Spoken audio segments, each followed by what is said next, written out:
मी इंदिरा आणि तुम्ही पाहताय टॉप न्यूज मराठी।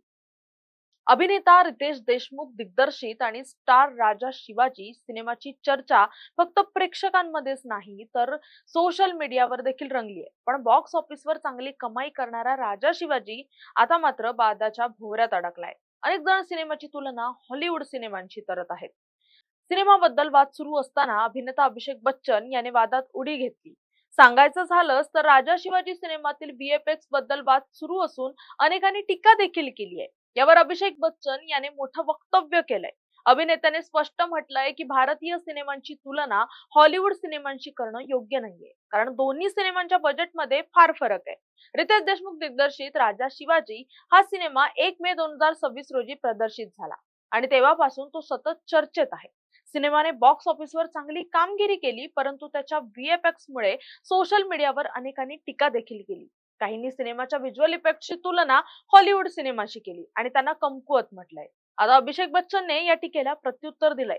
नुकताच झालेल्या एका मुलाखतीत अभिषेक बच्चन म्हणालाय, हॉलिवूड सिनेमांमध्ये VFX वर तब्बल 5,000 कोटींपेक्षा अधिक पैसे खर्च केले जातात। भारतीय सिनेमांकडे तितकं बजेट नसतं। भारतीय दिग्दर्शक फार कमी कालावधीत सिनेमा तयार करतात आणि प्रेक्षकांना चांगल्यात चांगलं देण्याचा प्रयत्न करतात। VFX ला योग्य न्याय देण्यासाठी फक्त पैसा नाही तर वेळ देखील फार लागतो, असं देखील अभिषेक बच्चन म्हणालाय।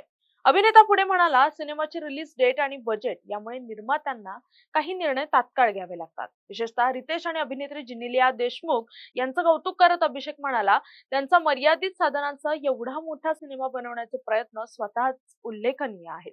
सिनेमाबद्दल सांगायचं झालं तर रितेश याने सिनेमात महाराजांची भूमिका साकारली आहे, तर अभिषेक बच्चन याने संभाजी शहाजी भोसले यांची भूमिका साकारली आहे। कलाकारांनी मानधनही घेतलेलं नाहीये। सिनेमाला प्रेक्षकांकडून चांगला प्रतिसाद मिळतोय आणि सलग दुसऱ्या आठवड्यात देखील सिनेमाने बॉक्स ऑफिसवर आपली पकड मजबूत ठेवली आहे।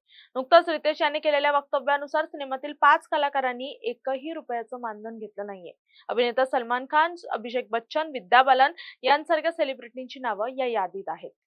तुर्तास या व्हिडिओत इथेच थांबूया। तोपर्यंत पाहत राहा टॉप न्यूज मराठी। आपला महाराष्ट्र, आपली बातमी।